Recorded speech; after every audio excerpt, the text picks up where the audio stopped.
Hello and good evening. I'm Adrian James. I'm president of the college, and a very big welcome to this President's prestigious lecture.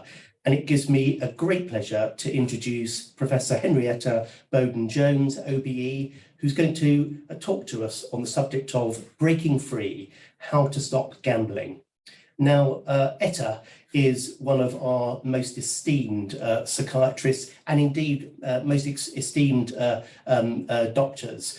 And I think it's quite extraordinary that Etta has had such an influence across the whole of medicine and has a real breadth of influence. So, current president of psychiatry at the Royal Society of Medicine, past president of the Medical Women's Federation, honorary professor in the Faculty of Brain Sciences at UCL, and very shortly to become vice president of the Royal Society of Medicine. So a huge influence across the whole of medicine, but then a real focus on such an important area, and that is gambling and gambling's effect on mental health. And this is an area really that Etta has made her own. So she's the founder and director of the National Problem Gambling Clinic, the first NHS treatment clinic in the UK for treating problem gambling. And she's built that up and has raised the profile of this very important area of medicine. So who better to answer the question, how to stop gambling? Now, we have about 45 minutes talk from Etta, and then we have 15 minutes for questions. So if you have a question, please put it in the Q&A. And you can also, if you see somebody else's question, you can click on it, and that one goes more to the top of the list. So rather than ask the same question twice, if it asks the same sort of question, you can just vote for that one as well. So please do think of questions as you're going along. We'll have 15 minutes. And just fantastic, we've got over 500 people who have registered, and already live, we've got 163, and it's clicking up all the time. So a really important area of psychiatry, and a fantastic speaker. So Etta, over to you. Thank you so much, Adrian, and what an honour it is to be here today delivering this prestigious lecture. Thank you so much. I would just like to say that the first part is very much a call to arms and a sort of knowledge sharing about all that is important for psychiatrists to know about this area of gambling disorder, gambling treatment, and the current political scene of the gambling review that is happening now. And the second part will be about the book that we've just published. It came out on the 30th of June, and that is very much a team effort.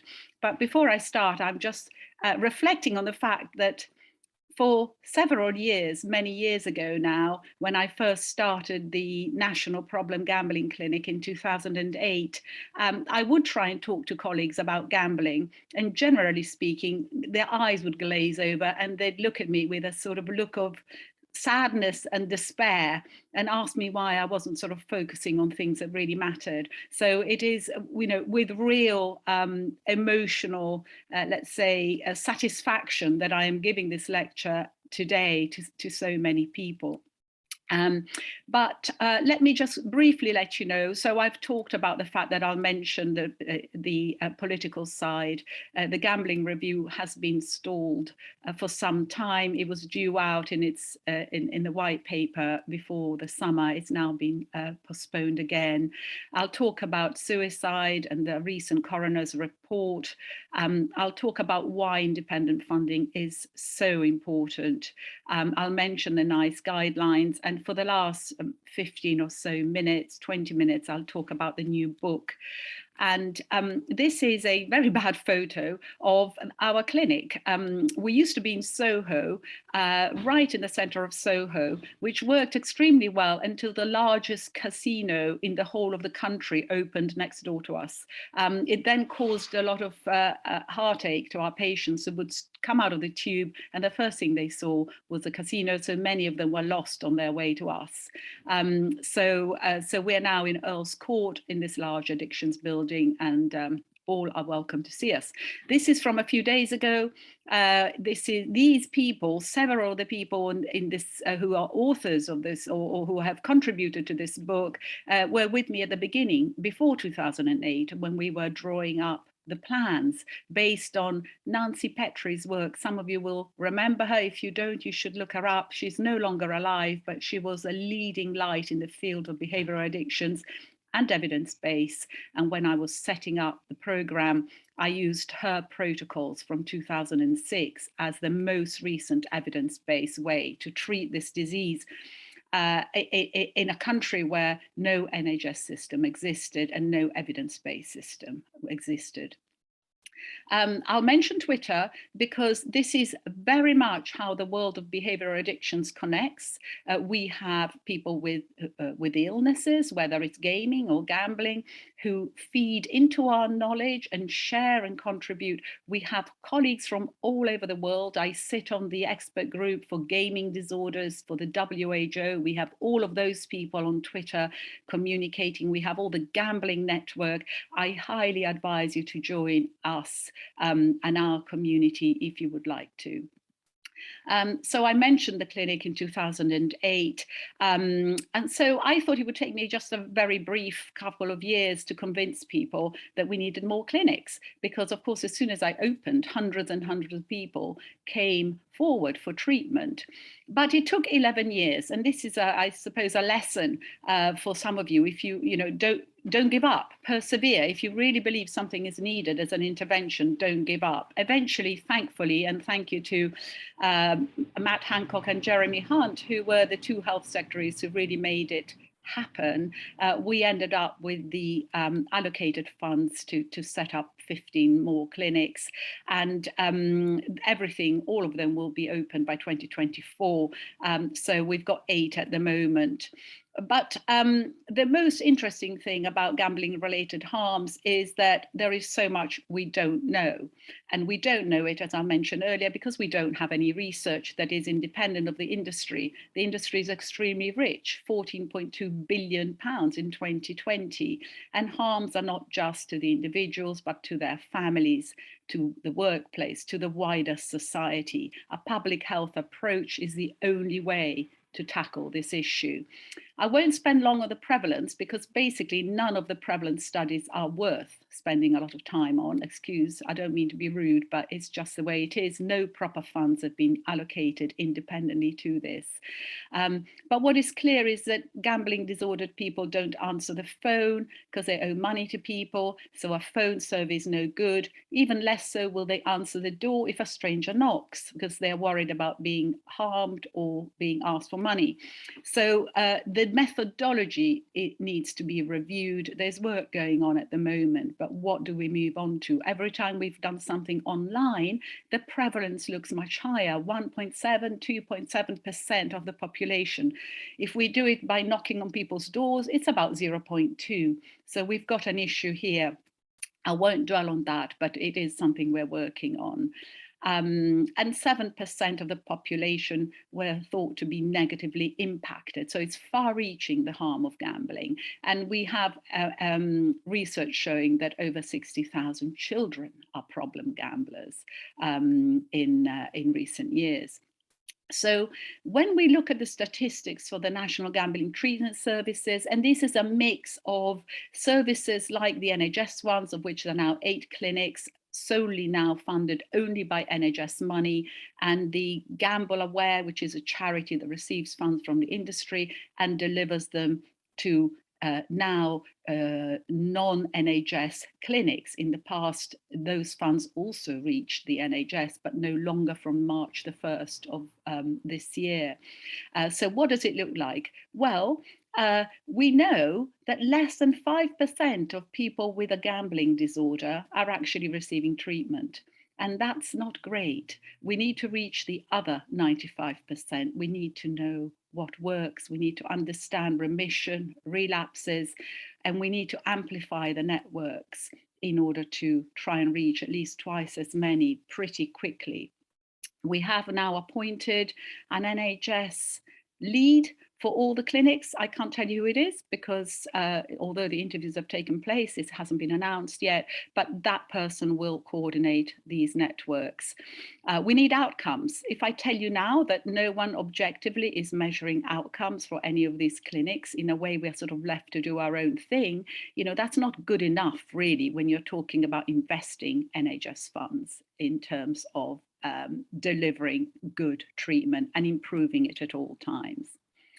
Here, I want to mention a Lancet Psychiatry article that we wrote in mid-February, Gambling Disorder in the UK, Key Research Priorities and the Urgent Need for Independent Research Funding. I would really love any of you who think they might be interested in this new exciting field with a number of opportunities, new posts clinically, new things research-wise, management-wise. And what we have outlined is the fact that sadly, there is very little evidence that is not tainted by industry funds in one way or another, whether they're voluntary donations or whether they're direct funds.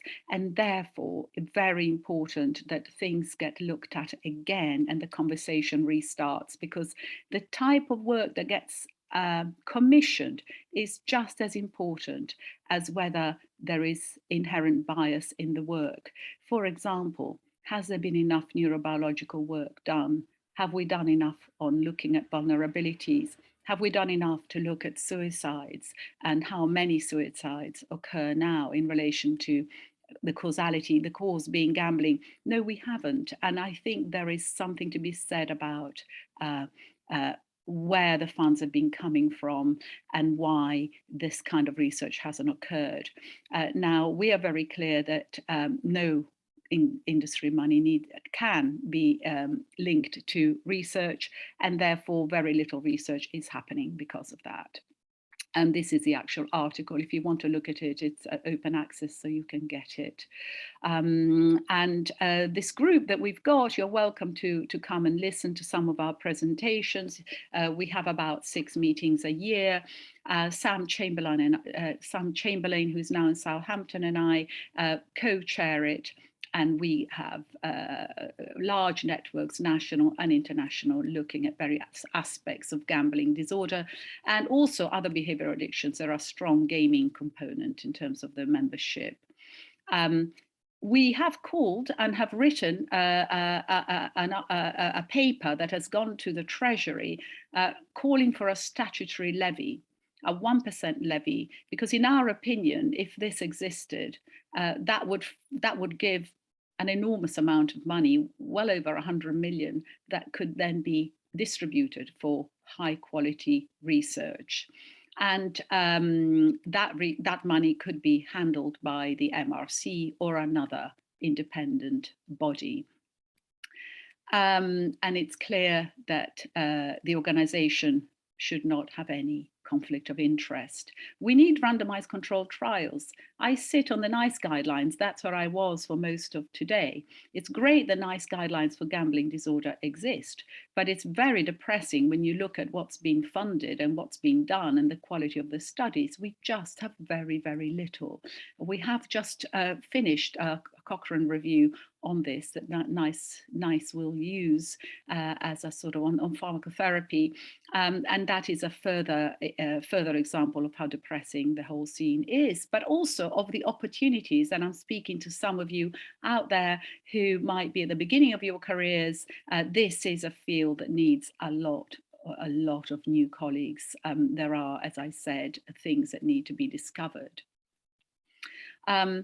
So the choice of what to research is laden with politics, as I mentioned earlier. And let me just briefly touch on the fact that I sat in awe of at the ASH 50th anniversary at the Royal College of Physicians and listened to researchers talk about the evolution of the tobacco research and how hard it was to publish the work when the work was being done, how hard it was to get it funded, and how important it was finally that after a lot of smoke screen research that showed nothing, the real causality between smoking and harm finally was able to be published. And that was a game changer, because that finally led to the start of the banning and the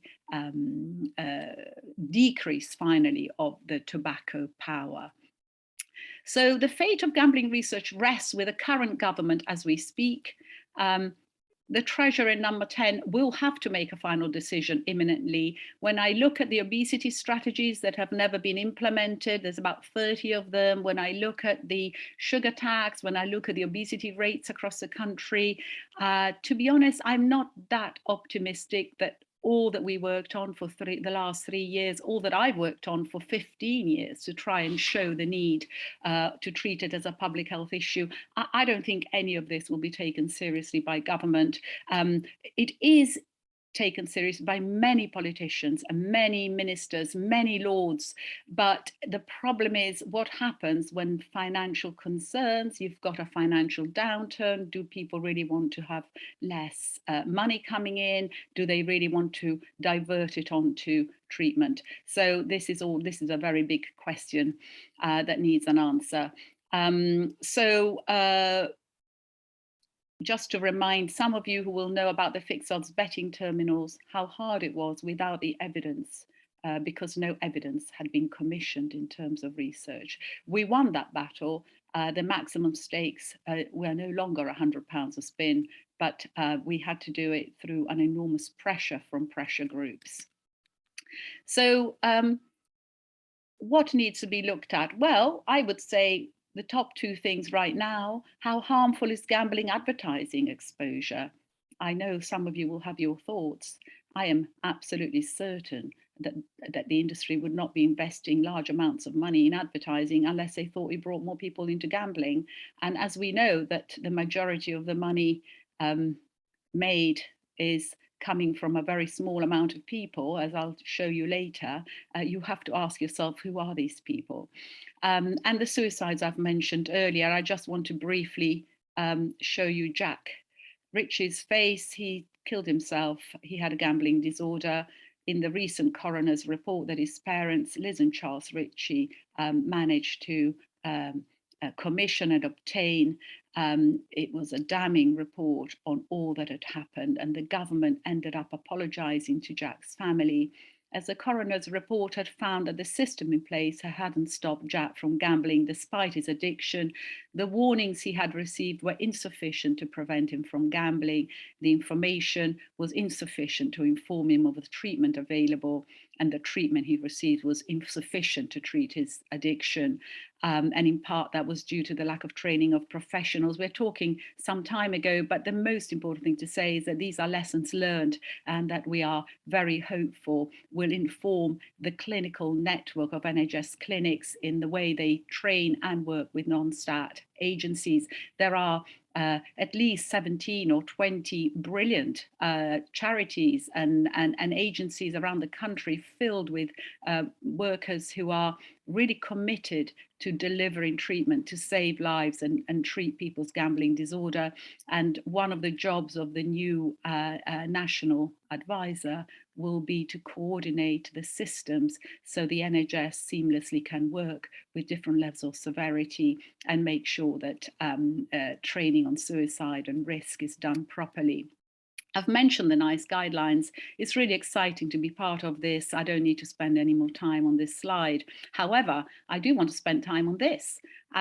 This wasn't that long ago. It could be, I don't know, 7 or 8 years ago when this was taken. I don't think that would happen now. I think people are far more aware. But in those years, the royal family are actually sitting on betting seats. I'll never give this slide away. I think I'm going to use it forever until I retire. So affordability checks, a few more things to tell you. The issue is, as I said, that a significant portion of the money made by industry comes from people who are gambling too much.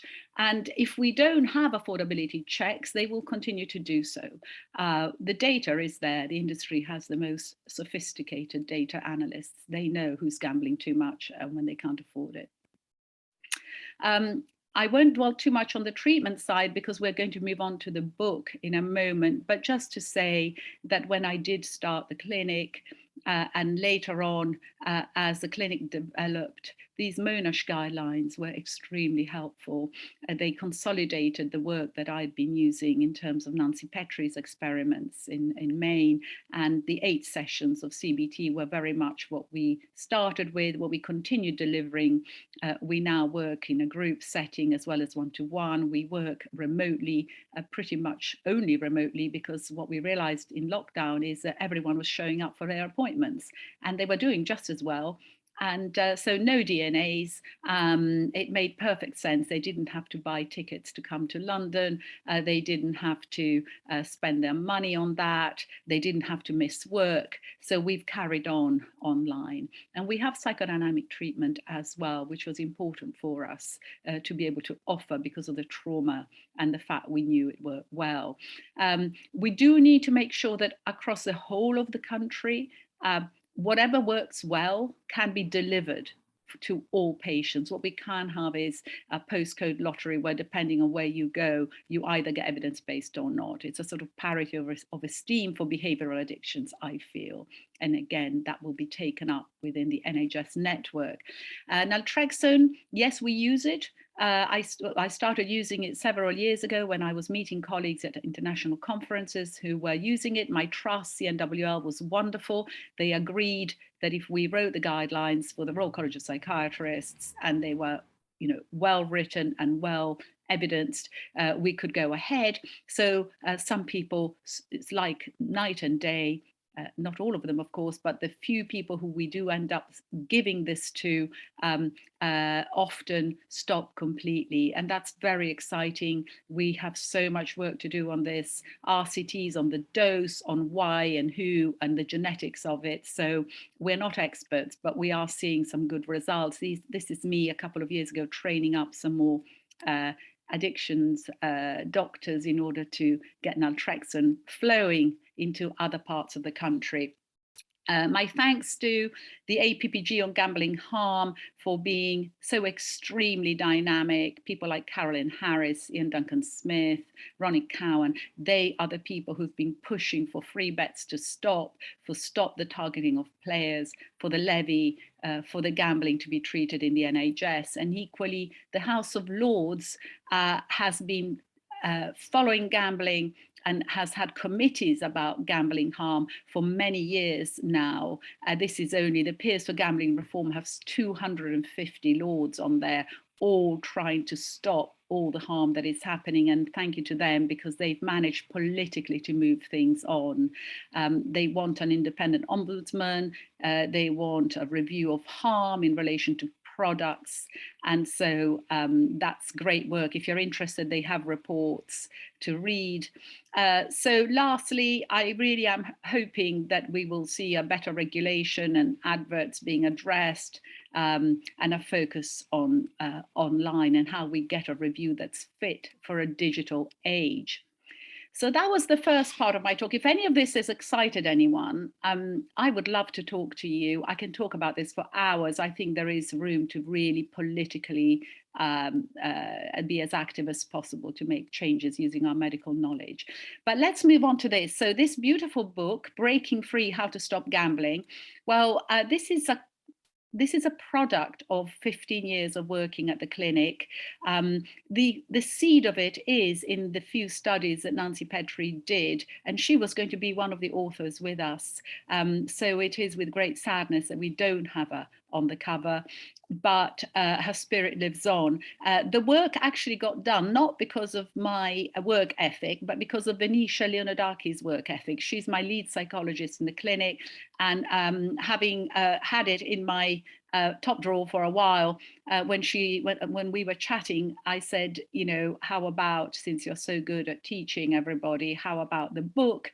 And she absolutely ran with it. So a lot of this is Venetia's hard work, but each chapter is written by one of our colleagues, which is why it's so exciting.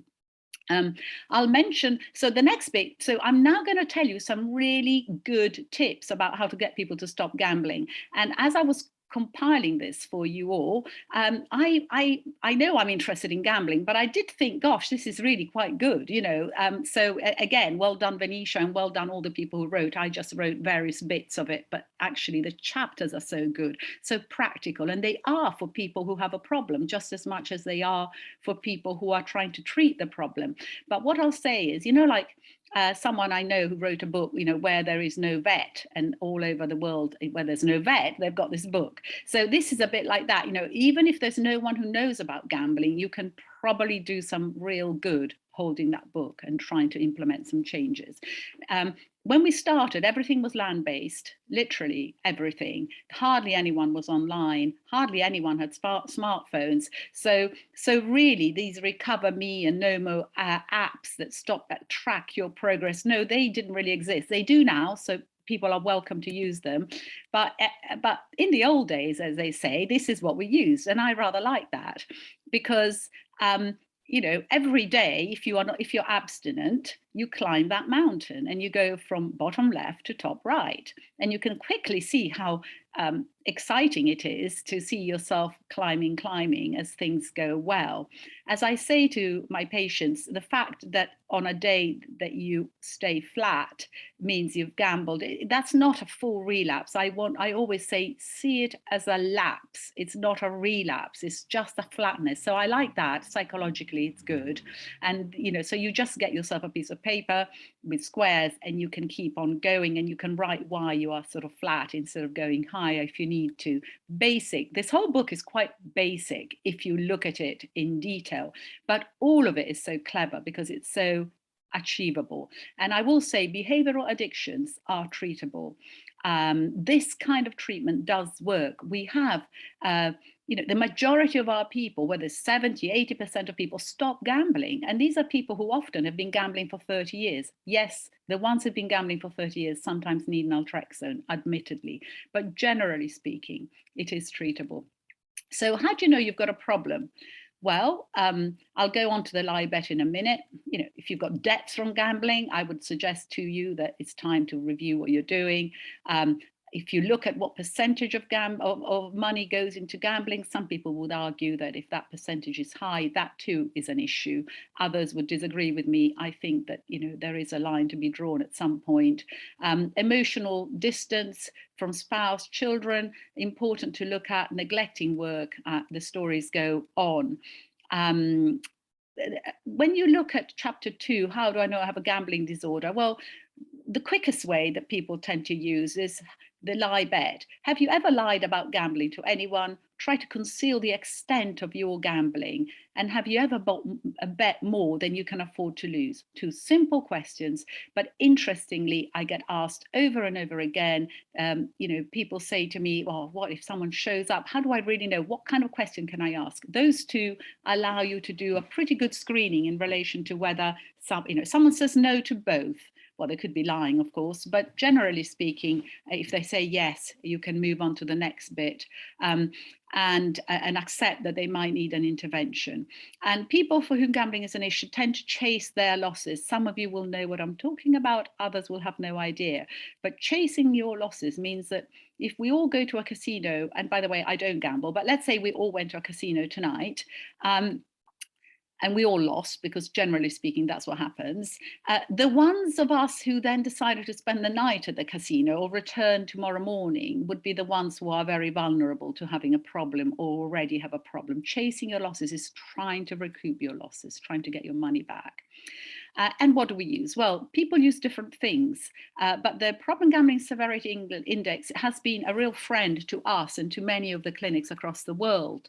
And because it's very easy, because people fill it in themselves, we love that. And, you know, the questions are simple. Have you bet more than you can afford to lose? Have you needed to gamble with larger and larger amounts to get the same feeling of excitement, the equivalent of tolerance, if you see what I mean? Have you gone back another day? That's a sort of chasing losses. Have you borrowed money or sold anything? I mean, some of my patients are, the stories I could tell you, but, I've had a patient who had the family dog killed because he'd used the money to gamble instead of paying for the vet. I've had someone break into their child's piggy bank, truly, these are true stories. So it can get as bad as that. Have you felt you might have a problem with gambling? Have people criticized your betting or told you had a gambling problem? Have you felt guilty about the way you gamble? Has gambling caused you any health problems, stress, anxiety? Has your gambling caused any financial problems for you or your household? And then you can quantify it. I mean, 8 or above shows problematic gambling, and a lot of people we see are scoring 27, 20, certainly above 20, although that is not the only way to look at it, because as we know, we're looking at DSM, and I won't go through all this, they're pretty much the same things. You can actually be problematic on 1 or 2 criteria, particularly the binge gamblers, but then they lose everything once a year. It's really harmful. We've published on that. And if anyone is interested in all the research we've done, I haven't put this here, but there is a very, very extensive publication list on my website. And at the end of the talk, you'll see it. So you can click on that and go down, and there's a list of everything since 2007.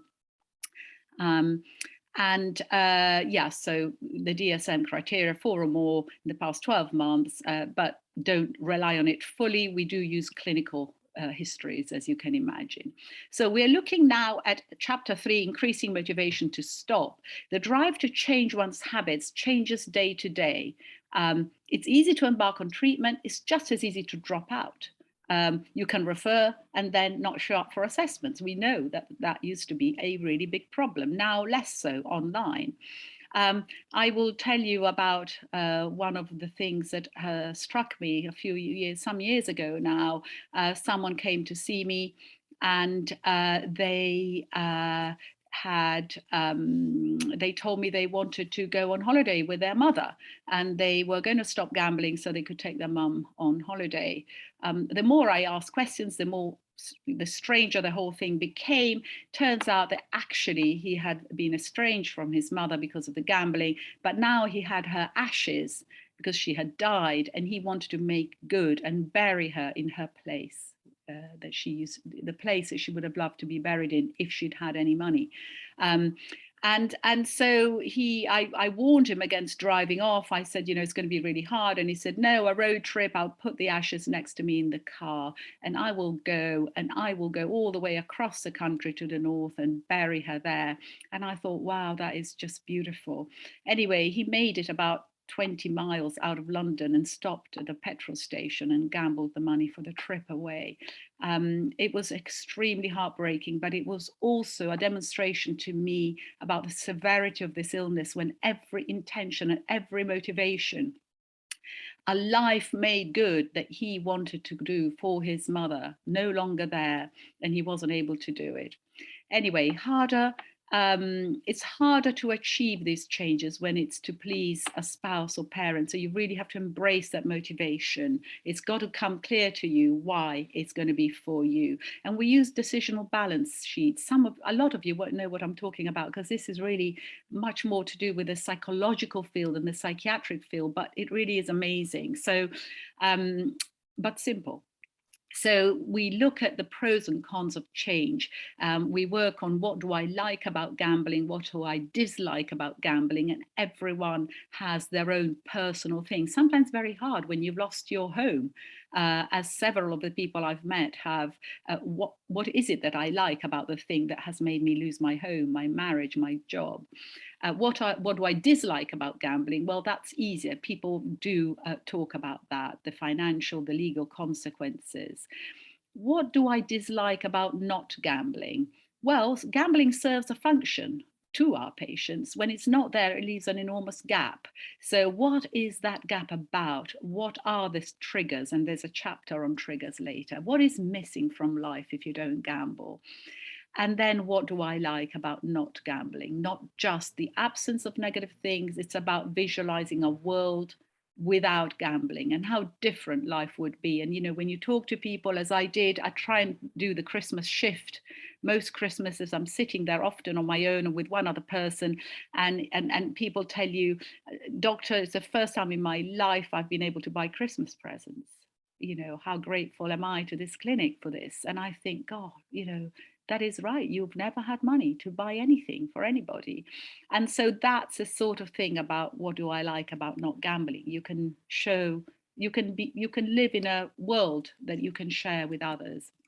So anyway, those 4 things lead patients to draw up a sheet. Nowadays, it will be done maybe more technologically, but a lot of them are still writing. And this decisional sheet is taken a step further. It's looking at short-lived versus long-term gains and how important each item is on the list. Eventually, you sort of streamline this into a very tiny piece of paper. And eventually, it's like a code. You go from all the information that's personal to you into a synthesized few sentences, and you keep that in your wallet, in your pocket, in your phone. And then you've got, in the old days, we used to have a rubber band. I haven't seen those around for a while, but you know, as you extended your hand to go onto a gambling machine, that's why the rubber band worked in the land-based, in the bookmakers. People would see that black band and instead put their hand in their pocket, take out the sheet, read that, and try and walk out of the bookmakers. So a plan for change, each patient ends up with a plan with my goal, how important it is right now to stop gambling, what makes it that important, what gives me the confidence, for example, past abstinences. We can sort of work with our patients in terms of what is it that they've done well. What can I do to increase my confidence? Often people who haven't lost their spouses through gambling will have spouses or parents or children supporting them through these phases. And what are my first steps? Like all behavioral changes, and that can be anything, stopping gaming or changing your diet. Those first moments are vital. What is that first step? Which direction? What do I do? And the self-exclusion from bookmakers may be one, or getting someone to manage your money may be another. So examples from the book of creating a cue card. If I gamble, so this is like the step 2 from that, and those 4 sides of the big paper into something smaller. If I gamble, I will lose my partner. It happens. My debts will never end. It happens. I will lose my job. Very frequent. If I stop gambling, I will have money to do things. I will be less stressed. My children will have a better life. This is very general. It's an example, but people have very specific things often. I've got about 7 minutes left, and I want to talk to you about stimulus control, because again, it's one of those words that some of our colleagues may not be so familiar with in the world of psychiatry. But what we did in the early years is we worked with a company set up by someone who had gambling problems, and we helped them develop software to be installed on laptops, even on mobile phones in a few years after, so that no gambling material can be viewed, no gambling material can be accessed. Imagine that. Suddenly our completion rates and our success figures at the clinic went much higher, because they were able to change their behavior because they couldn't access it. I've had patients smashing up their laptop because they couldn't get into the gambling websites. Now, to do this, you need someone else to install it. Otherwise, all you do is that you put in the code and you get out. People take it. Some people who are very, very prone to gambling disorder, they will take it as a challenge and they spend hours trying to break the code. You need to avoid premises with scratch cards, etc. You need to practice self-exclusion on all the websites, including the lottery, and we help people do that in bookmakers, in casinos. You need to have blocks on your bank cards like Monzo and Starling. These were the first banks to have bank blocks, so you couldn't gamble. Now, some of you know this, a lot of you won't know this. Technology has come to the help of gambling addiction in this incredible way, and a lot of my work through the last 15 years has been to teach the technology people what we need in order for them to do it, and it's been very rewarding. So now I have patients who are self-excluded online from everything, are self-excluded from bookmakers in their area, who get in the car and drive for 3 hours to find a bookmaker. Well, hopefully by then the impetus to gamble will be less, so less people will be successful. Chapter 4, and I've got 5 minutes, so apologies for speeding a little bit more. Reducing access to money. Carry exactly what you need. No spare money for emergencies. That's a sort of euphemism for a bit of money for the bookmakers. Purchase vouchers for services you use. Leave bank cards at home and make accounts visible to spouses. set withdrawal limits. We got this a bit late. We couldn't work out why we couldn't stop people from gambling. And then we realized that you could get your ATM out enough money to gamble quite badly, really. So set the withdrawal limits, put the salary. Any big win is perceived as a real trigger neurobiologically, and so is a salary, because to a problem gambler, to a gambling disordered person, it just is money to be used, and alerts when you spend. Chapter 6, regular rewards will help our patients alter their habits and take on more positive, nurturing habits. So you need to reward yourself in order to reinforce the behaviors of not gambling. This is very problematic because people with a gambling disorder have harmed everyone they know, their families, they've stolen from their employers often, they've borrowed from their friends, and they owe money to everyone. They feel guilty. So often they don't feel like they deserve to be rewarded. At times they feel they deserve to be rewarded, but their spouses most certainly don't feel they need to be rewarded. So there's a lot of work done there to explain why rewards are so important. And then choosing the right rewards. You know, some people go, I have a lovely bath. Well, no, because then if you gamble every day, then you can't have a bath. That's not good. So it's got to be something that works. And then, of course, people who are abstinent for a while, they need bigger rewards, weekly or monthly. And I've got some wonderful examples of people who've done very well with that. And things can be, you know, favorite food, a walk at lunchtime. These are people who sometimes have 2 jobs and sometimes never stop working because they're so desperate to get the money back. So a section on reflections and obstacles to rewards schedule. How do you feel about the idea of rewarding non-gambling behaviors, for example, guilt, and how will others around you react? We've got a chapter on cravings and urges, and this is important. This is about understanding for you personally whether mild edginess and agitation or strong anxiety is actually part of your preparation for the next gamble. At times it shows as excitement. Everyone is different. Anticipatory thoughts about winning, also cravings. And you catch a craving. There's a lot of work in that chapter. It's really good. We teach them to surf the wave, stay there before it comes down again. If they can manage 10 minutes, a lot of them will be fine. Remember, these are people who are neurobiologically vulnerable with high levels of impulsivity and a poor ventromedial prefrontal cortex activity. They are not able to delay gratification easily, and this is why they're more vulnerable, which is why they are targeted by the industry in this way. So in the last couple of minutes, just to say, triggers are important, catching and limiting the triggers, understanding what are your triggers, and then the fact that they are subtle, easy to miss, and they could be that you've had a bad day, you're anxious, you're in a new environment, you're bored. Boredom, big trigger. Spare time, big trigger. You might be working for the industry, or you might have friends who gamble, can't get away from it without letting them know you've got a problem, big trigger. Some people, and I might finish on this really, want to test their willpower just to make you understand the thinking of some of my patients.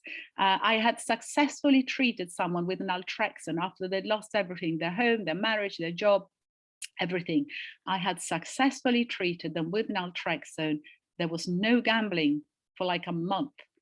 And then he said to me that it was quite incredible. On naltrexone, every time he went to Heathrow to test his powers of resistance, he just wasn't interested. And I said, well, what do you mean? I said, yeah, well, you know, I'm driving around and I go to Heathrow and I test myself. And I said, it's like eating dirt if you've got an infection to see whether the antibiotics work. You know, it's the same thing. And it's just a different way of approaching the behavior. And it's the most extreme example I can give you. And sometimes the equivalent is walking past bookmakers and seeing whether they allow themselves to go in or whether they can actually resist the temptation. People can remind you of gambling, settings, routes to work, rooms in the house, all of this can be identified. Chapter 9 is all about things to do when you don't gamble. And we've got an enormous list of pleasant activities. And I love looking at that list. There's, I don't know, there's about 50 things on there. Remember, these are people whose lives have been dominated by an activity that is harmful. They have given everything else up. It is hard for them to imagine what might give them pleasure. And the gambling permissive thoughts are really something to beware. I have a system, I'll win and treat my family. I've lost several times now, I must be about to win. Challenging gambling thinking and beliefs. I have to skip this, I have no more time. Lastly, how to get back on track after a lapse. We've written a few books. This is the first one, and then another one, and then another one. This is a scarf that is about the Medical Women's Federation, but it's about letting you know that Tuesday mornings are our MDTs if you want to come and visit. And this is a lovely Venetia, our lead psychologist, who will be doing a lot of training for professionals. She's on maternity leave, but back at some point soon, and she will really enjoy doing some training for all of you. And as I said, if you want the research publications, if you look at the lowest line, the low line there, that's my website. There's a section on research. Follow us on Twitter. And if you want to email me, that's the address. That's the Cambridge email for the Cambridge Southampton group. Thank you very much.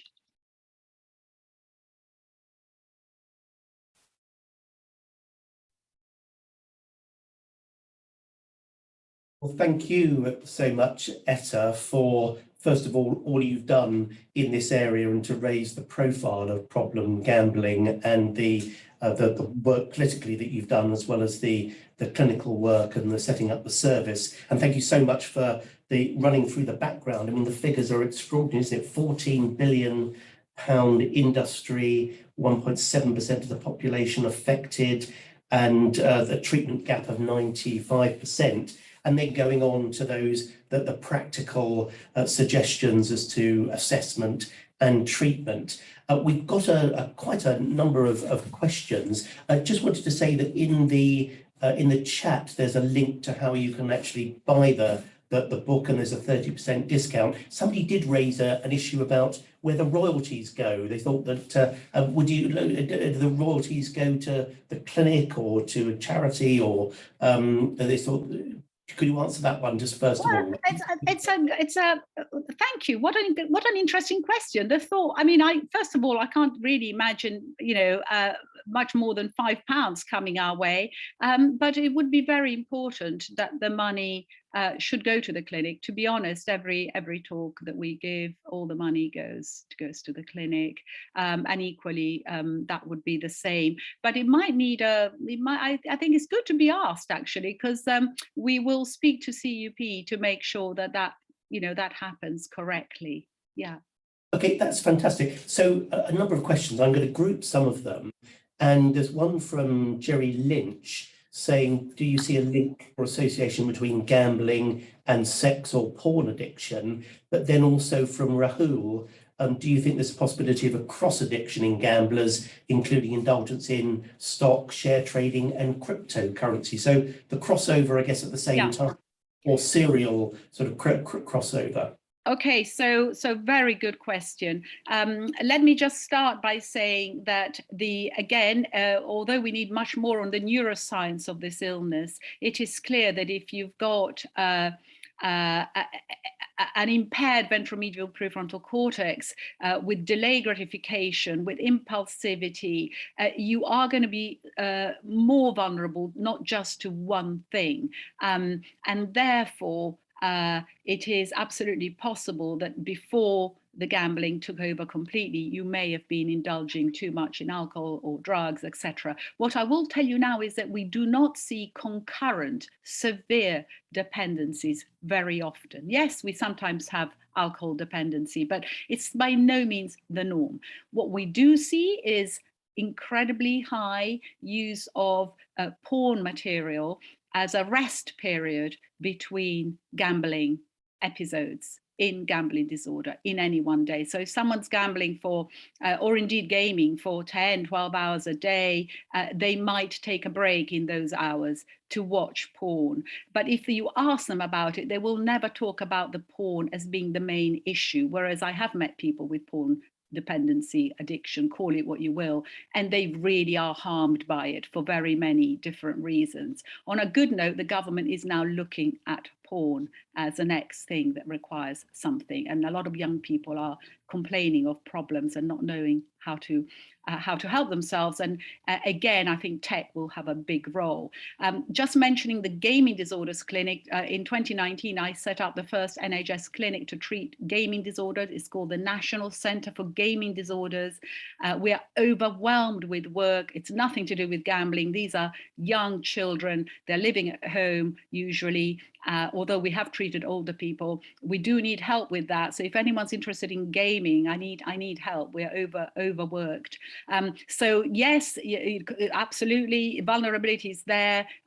People may have had historical addictions or concurrent addictions. The international data shows much higher prevalence for this than what we are seeing. So remember, what we see is not the answer. It is better to look at large prevalence data than to look at what I, in an NHS London clinic, am seeing. Yeah. Okay, well, thanks for that. And a question from Samantha now.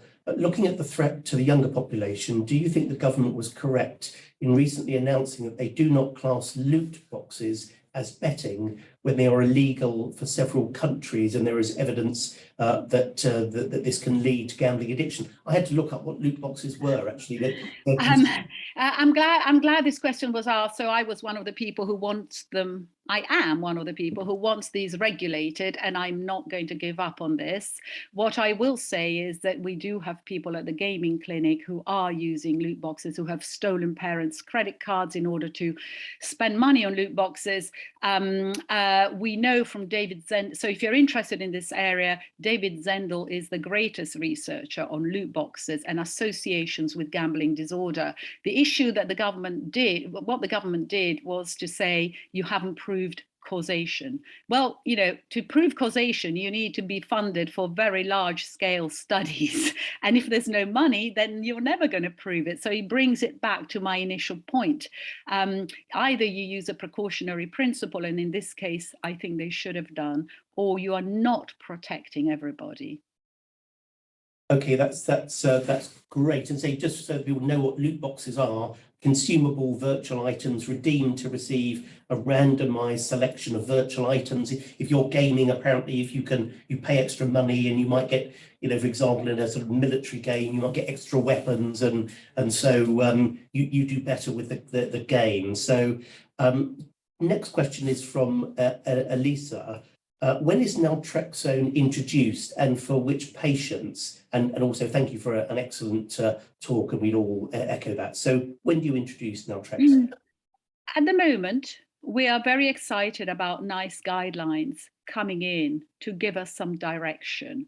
A lot of what I've done, and it's important to recognize it in terms of the amateur nature of a lot that I've done. So having set up this national clinic, my greatest fortune was to have so many colleagues across the world who were already doing something similar.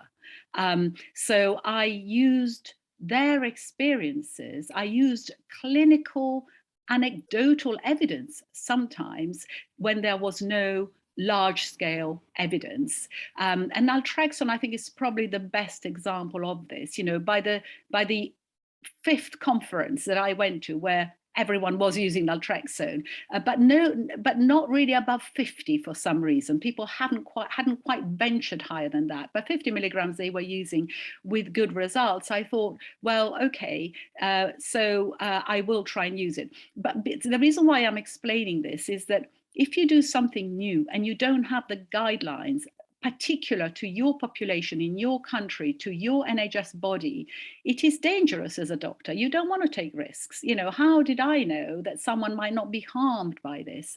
So the parameters for which we use naltrexone at the moment are A, recognizing that eventually there will be compounds that will be so much stronger, that will block any ability to gamble. Now I think naltrexone is not as strong as it could be. And in fact, there is work that we are excited about doing to explore possibilities. But you need translational work for that. You know, you need rat work really to do this. So accepting naltrexone is not the be all and end all, but it has helped. You need to recognize that there are so genetics plays a part, but we do not test people for their genetic markers. So I know for sure that there is some resistance in some of our patients to the psychological treatment. They do not do well enough, and not because of learning difficulties or cognitive problems.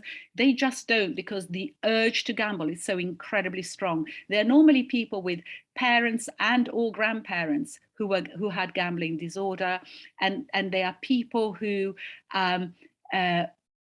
say, I've published a case series, and maybe 9 out of 12 people did very, very well. So I think we are, by trial and error, identifying those who do so badly, even the second time round, that we might as well try something. That's something out of everything there is. We've chosen naltrexone, but nalmefene as well, you know, is something that has been trialed, but not in the NHS, not for gambling. And then we see that it's working. So now we need to get to the next phase, which is to actually, and I'd love to do that soon, test everyone and look at their DNA and then work out why and how, because I could spare people years of financial losses if we just understood how. So just to tell you, we are amateurs in this, and I am grateful to other amateurs around the world who also decided, rather than wait for the evidence base that might not come in their professional life, they will just treat. And by the way, people are using naltrexone successfully for porn addiction in some places around the world. Japan is good at doing, Australia, you know, they're just doing what they can. I don't use it for gaming because my children are too young for me to feel I want to take the risk in case it changes the reward. They have dysregulated reward pathways, but I don't want to damage them further. I don't know how it would impact. Okay, just a couple more questions. I'm going to combine a couple about treatment from Dan and Delali. One question, does a therapeutic community help with treatment? And what's your view on the 12-step approach of Gambling Anonymous? And maybe is that compatible with CBT techniques that you describe in the book? So therapeutic communities and 12 steps. Okay, so let me take the 12 steps first. As we all know, fellowships have been enormously helpful in drugs and alcohol. We've got strong evidence of their success in keeping people abstinent.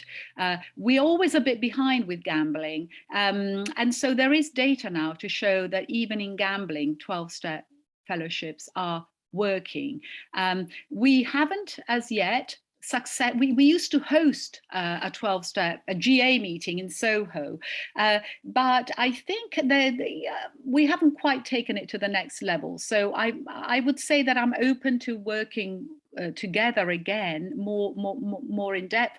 I feel that the fellowship has saved lives, and I am very, very keen on making sure that we can allow our patients to try anything and everything that might work for them. Therapeutic communities. What we have at the moment, apart from the clinics all over the country in the NHS and the non-stat agencies doing their best, we also have Gordon Moody delivering 2 or 3 inpatient facilities, but these are more inpatient facilities where people, I'm not sure I would call them therapeutic communities. So no, that's all. Email me, whoever asked that question. I'd like to look at this. The great thing about being a pioneer in this field is that you pretty much can take anything up that anyone suggests. You can look internationally, you can work out whether it's worth trialing. And if the money is to be found, then we can try and do a pilot. Okay, well, there are a few more questions, but unfortunately we've run out of time. It just shows how important this issue is and how engaging it's been to the 250 people who have participated live. So thank you so much, Etta, for that fantastic talk, and again for all that you do. We'll try to get some of the questions, we'll put them directly to you, and if we can get some link ups, we will do. Lots of people saying how much they enjoyed the session and how valuable it's been. So a big thank you to you, Etta. That was just fantastic. And a thank you also to the college team behind the scenes, Katie, Casey, Peter and Thomas. Thank you so much for all you do. And thank you, all of you, for your questions and for your interest in this really important topic. So thank you so much, and enjoy the rest of your evening. It's been a pleasure, Adrian. Goodbye.